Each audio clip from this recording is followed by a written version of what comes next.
Hello students, कस्तूरी देवी college की online क्लासों में आपका हार्दिक स्वागत है। आज हम पढ़ेंगे बीएससी सेकेंड ईयर के सेकंड पेपर की सेकंड यूनिट। ठीक है, सेकंड यूनिट आज स्टार्ट करेंगे। ठीक है, सेकंड यूनिट में सबसे पहले चैप्टर पढ़ेंगे प्रथम कोटि के अवकल समीकरण जो प्रथम घात के न हो, जिनकी डिग्री 1 न हो। ठीक है, और ऑर्डर क्या हो, ऑर्डर 1 हो और घात 1 से ज़्यादा हो। ठीक है, अब इन विशेष फलनों का अध्ययन हम इस चैप्टर में करने वाले हैं, इस यूनिट में करने वाले हैं। ठीक है, चैप्टर नंबर 2 स्टार्ट करेंगे। सबसे पहले तो करते हैं, सबसे पहले dy/dx हम इसकी घात n लेके चलते हैं, क्योंकि घात 1 नहीं होगी, 1 से ज़्यादा होगी। ठीक है,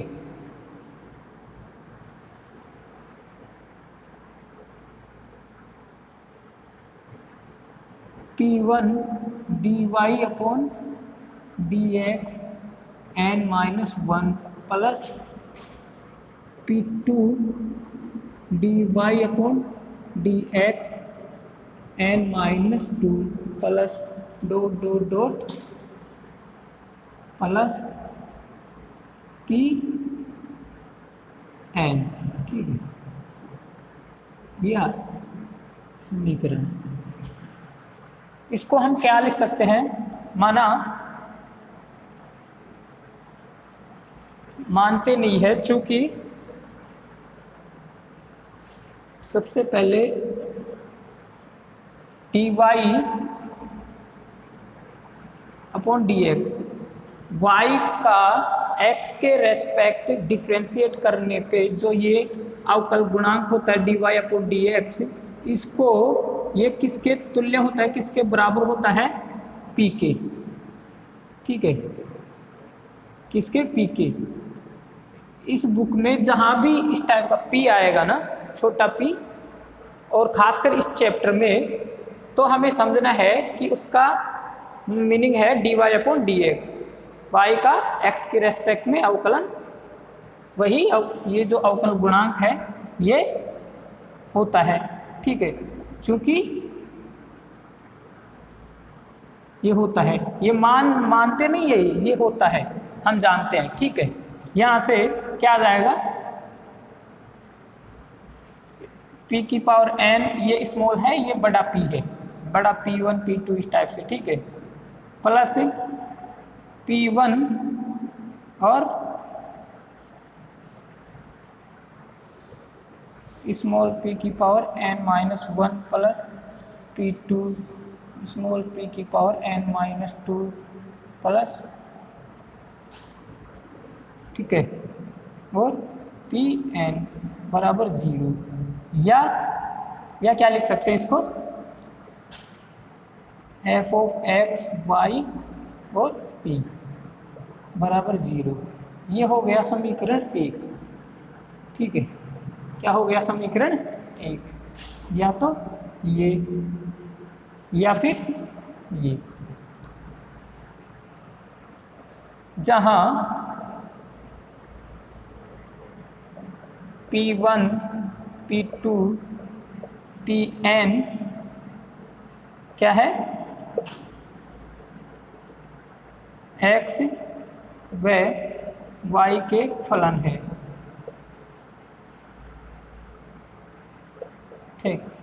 ठीक है, जहाँ p1 p2 pn क्या है, x और y के फलन है। ठीक है, अब ये इक्वेशन कहाँ से आ रही है, दोबारा से स्टार्ट करते हैं। ये इक्वेशन आती है, क्योंकि चैप्टर का नाम क्या है, यूनिट सेकंड का हम चैप्टर सेकंड डिफरेंशियल इक्वेशन जो बुक है JPH की, उसका सेकंड चैप्टर अपन स्टार्ट कर रहे हैं सबसे पहले। ठीक है, इसमें 2 चैप्टर है। ठीक है, चैप्टर कौन कौन से 2 चैप्टर है अभी बता देता हूँ। सेकंड यूनिट में एक सेकंड चैप्टर जो अपन पढ़ रहे हैं वो है, और उसके नेक्स्ट चैप्टर, थर्ड चैप्टर अचर गुणांकों वाले रैखिक अवकल समीकरण। ठीक है, ये 2 चैप्टर हम इसमें पढ़ेंगे, चैप्टर सेकंड और चैप्टर 3। ठीक है, ये 2 हम इसमें पढ़ने वाले हैं यूनिट 2 में। ठीक है, अभी हम कौन सा पढ़ रहे हैं? 2nd chapter. इसका नाम क्या है? प्रथम कोटि के अवकल समीकरण जो प्रथम घात के न हो, जो प्रथम घात के न हो। ये क्या हो गया? चैप्टर का नाम। ठीक है,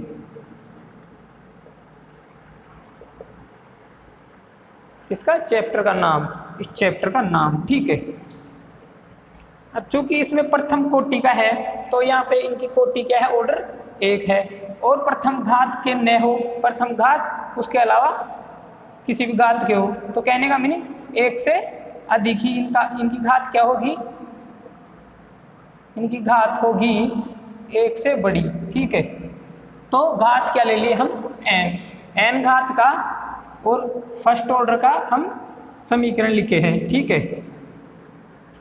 और चूंकि dy/dx जो अवकल गुणांक है ये किसके बराबर होता है? p के, तो p का मान रख दिए, यहाँ से समीकरण 1 आ गया। ठीक है, अब समीकरण 1 का हल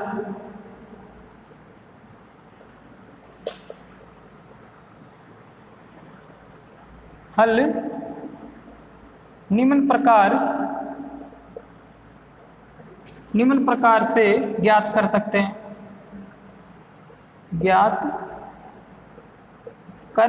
हैं, ठीक है, समीकरण 1 का हल निम्न प्रकार से ज्ञात कर सकते हैं। जो इस टाइप के समीकरण होंगे उनका पहला है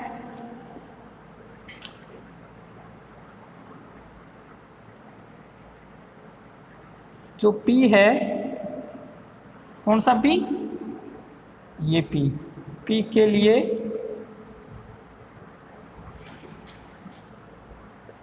हल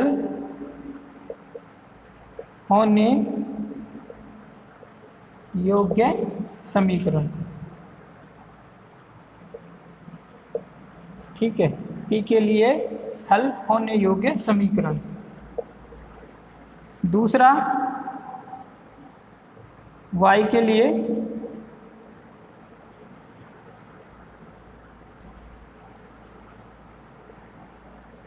लिए हल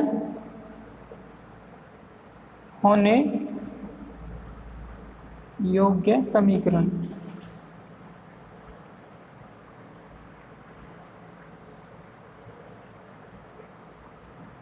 ठीक है, ऐसे ही थर्ड है x के लिए हल होने योग्य समीकरण। ठीक है, और चौथा है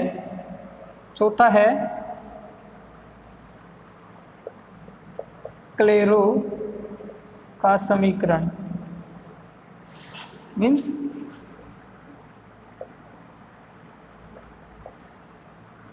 क्लेरेट इक्वेशन। ठीक है, पांचवा है लैग्रांज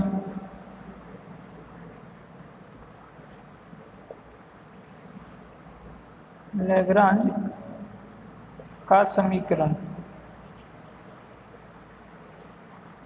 ठीक है,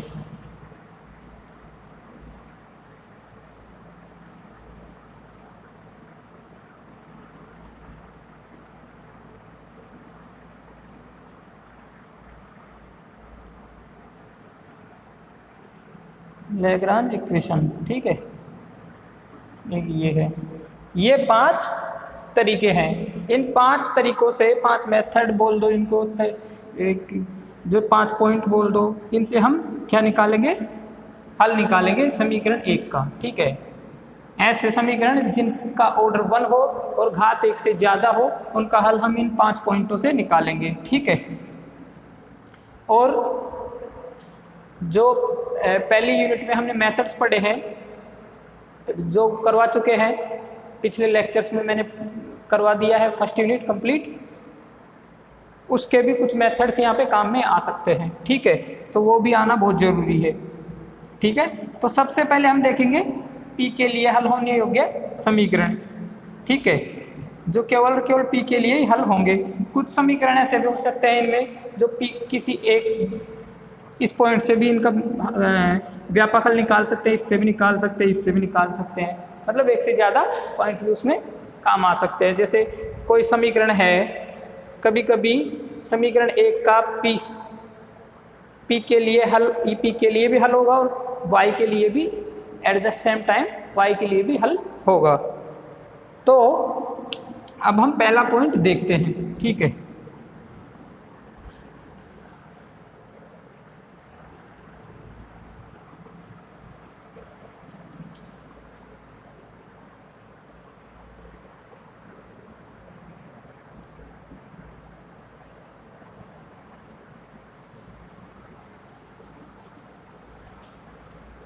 ये देख लीजिएगा जो समीकरण है पहला, इसको नोट कर लीजिए। ठीक है, इसी को मैं रीराइट करूंगा, अलग अलग तरीके से लिखूंगा। ठीक है, अब देखिए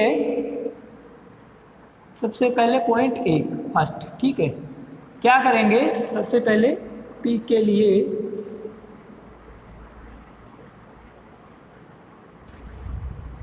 के लिए हल होने योग्य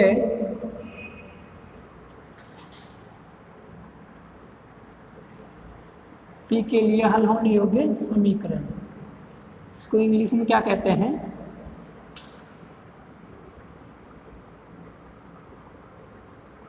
equations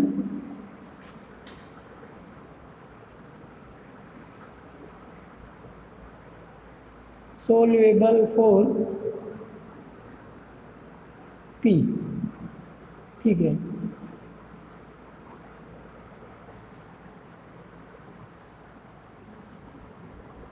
equations solvable for P। ठीक है, अब समीकरण 1 जो है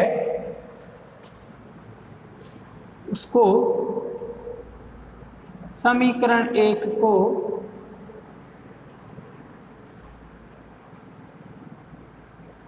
प्रथम घात के n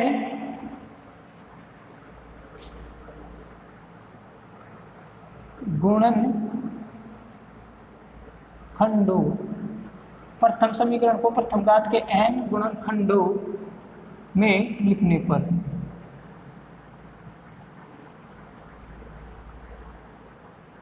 कैसे,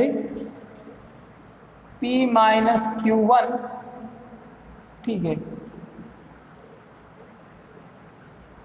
into P minus Q2, P minus Q3, P minus Qn, ठीक है, बराबर 0। जहाँ Q1, Q2, Q3 dot dot dot Qn ये सभी क्या है, x और y के फंक्शन है, फलन है। ठीक है, यहाँ से हम किसी भी गुणनखंड को 0 के बराबर मान के जो p का मान आएगा वो सभी p के मान समीकरण 1 को संतुष्ट करेंगे। ठीक है,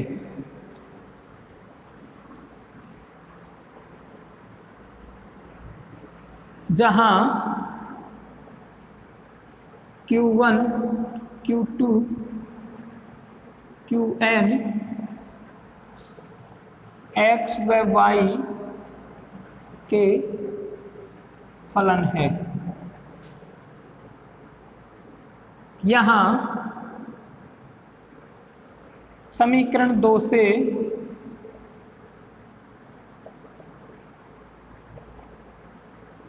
किसी भी गुणनखंड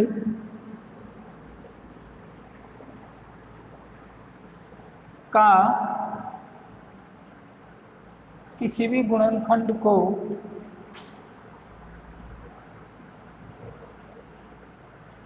शून्य के बराबर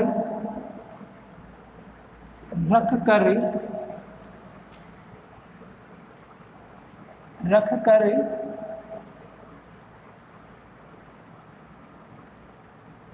पी का मान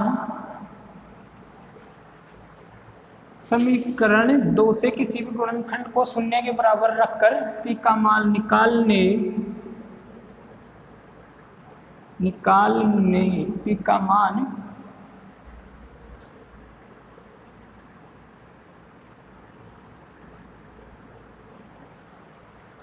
बराबर रखकर पी का मान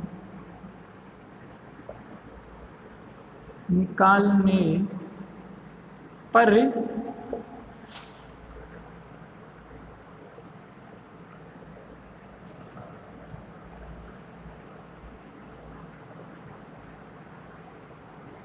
यह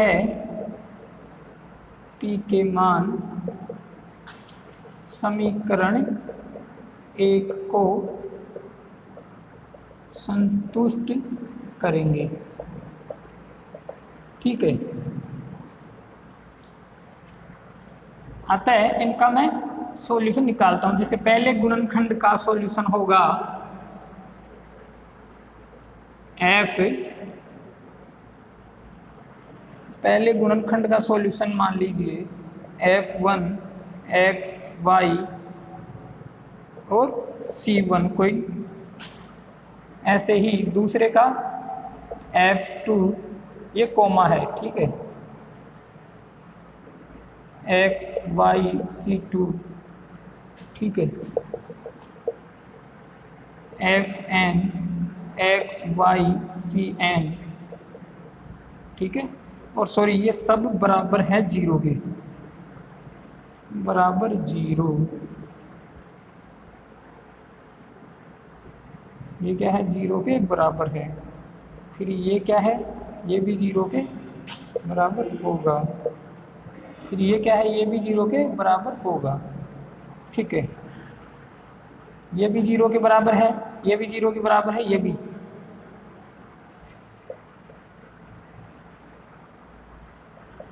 और C1 C2 Cn स्वेच अचर है, और C1 C2 Cn क्या है, ये स्वेच अचर है। ठीक है, यहां से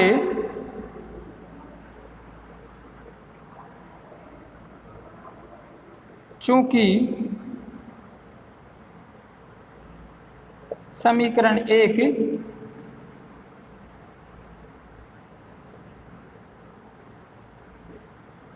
प्रथम कोटि का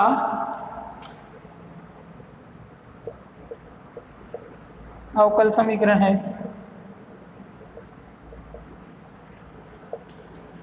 अतः समीकरण 1 में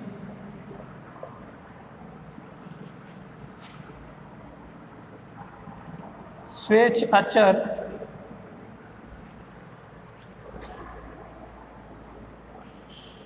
एक ही आएगा। ठीक है, देन C1 बराबर C2 बराबर Cn बराबर किसके बराबर होंगे, C के। ये भी क्या है, स्वेच अचर है। ठीक है,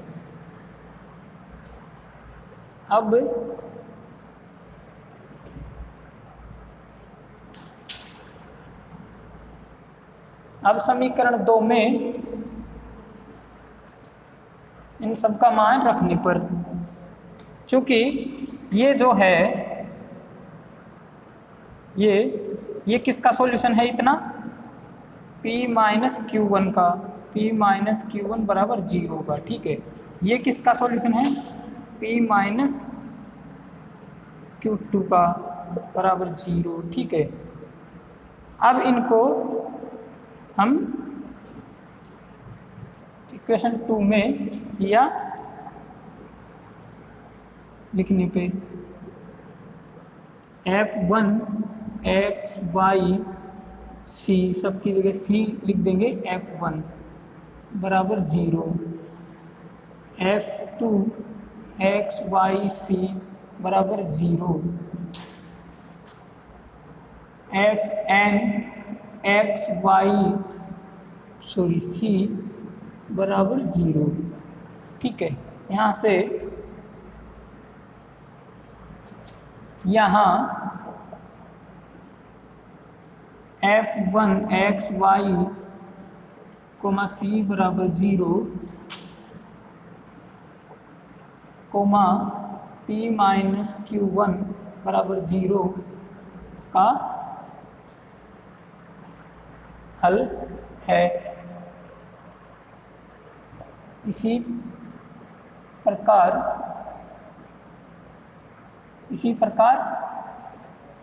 ये किसका सॉल्यूशन है?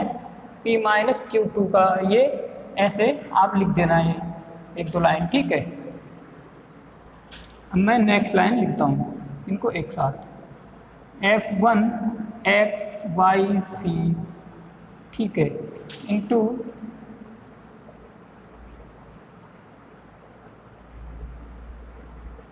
x y c Fn x y c बराबर 0। ये क्या हुआ? समीकरण 3। समीकरण 3 क्या है? समीकरण 3 समीकरण 1 का व्यापक हल है, जहाँ c क्या है? जहाँ c स्वेच्छ अचर है। ठीक है,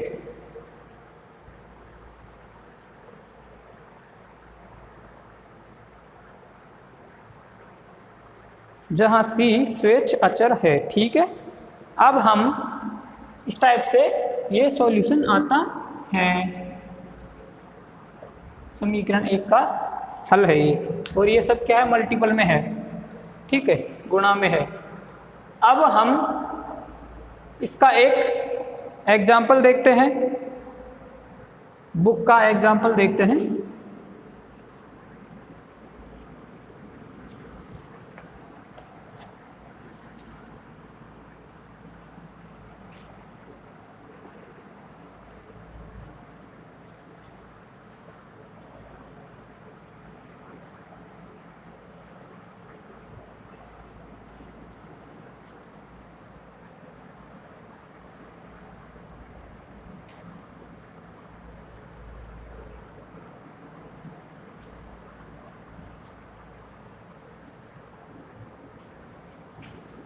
अब हम एक एग्जाम्पल देखते हैं।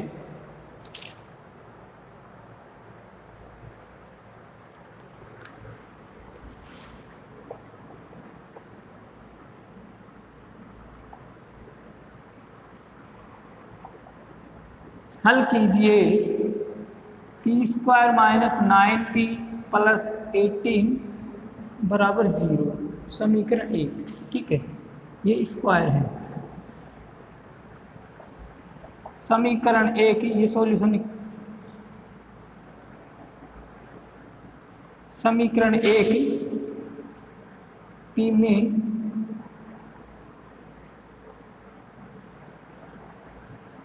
द्विघात समीकरण है। ठीक है, समीकरण 1 क्या है? समीकरण P में, समीकरण 1 समीकरण P में द्विघात समीकरण है।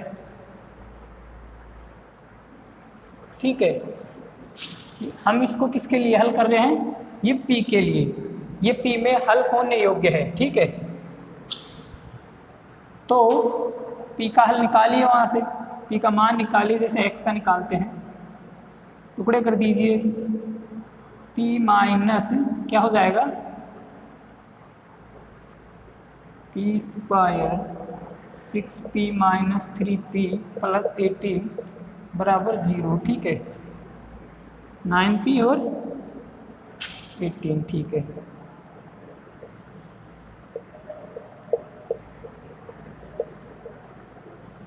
यह आ जाएगा। तो p minus 6 and p minus 3 बराबर 0। यहाँ से p की वैल्यू क्या आ जाएगी, p बराबर 6 एंड 3, यह आ गया। तो चूंकि p बराबर dy अपॉन dx ये होता है, इसलिए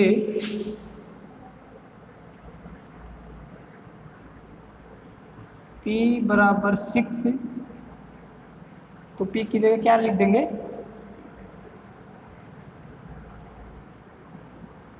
p बराबर 6। तो ये क्या हो गया, dy अपॉन dx के बराबर। तो यहाँ से क्या आ जाएगा, यहाँ से dy अपॉन dx किसके बराबर हो गया, 6 के। देन dy बराबर 6 इंटू dx, समाकलन कर दीजिए, क्या आ जाएगा, y बराबर 6x प्लस c। ठीक है, ये हो गया समीकरण 2। समीकरण 2। ठीक है, सिमिलरली इसको हम क्या लिख देंगे, p बराबर 3, तो dy अपॉन dx बराबर 3। यहाँ से क्या आ जाएगा, dy बराबर 3 dx, समाकलन करने पर y बराबर 3x प्लस c। ठीक है, नहीं इसको समीकरण 2 नाम नहीं देंगे,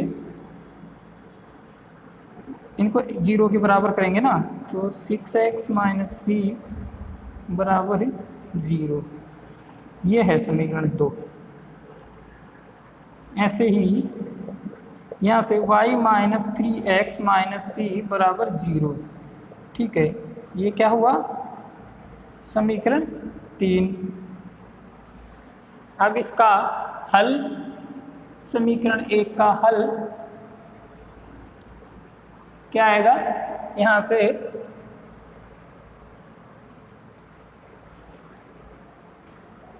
then y minus 6x minus c into y minus 3x minus c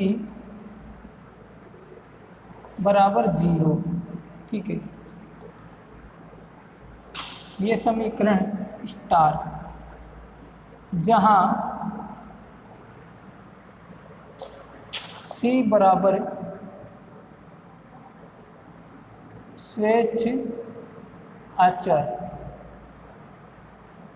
है। ठीक है, c क्या है, स्वेच्छ अचर है। समीकरण स्टार समीकरण 1 का व्यापक हल है। ठीक है, समीकरण 1 क्या है, समीकरण स्टार क्या है, समीकरण 1 का व्यापक हल जनरल सॉल्यूशन है। ये हम क्या किस टाइप से हल किए, इसको p के लिए हल होने योग्य समीकरण, इसका एग्जाम्पल देखें। ठीक है, कल इसके 1-2 एग्जाम्पल देखेंगे और अनसॉल्व्ड क्वेश्चंस देखेंगे प्रश्नावली के। ठीक है, उसके बाद हम पढ़ेंगे सेकंड, जो y के लिए सोल्व होने योग्य, y के लिए हल होने योग्य समीकरण होंगे, उनको y के लिए हल करेंगे। जो x के लिए हल होने योग्य होंगे, उनको x के लिए हल करेंगे। ठीक है, ऐसे ऐसे हम ये मेथड पढ़ेंगे। ठीक है, यदि आप हमारे YouTube चैनल KD कॉलेज का जो YouTube का चैनल है उसको सब्सक्राइब नहीं किया है तो सब्सक्राइब कीजिए और लाइक कीजिए, शेयर कीजिए, कमेंट कीजिए। ठीक है, धन्यवाद।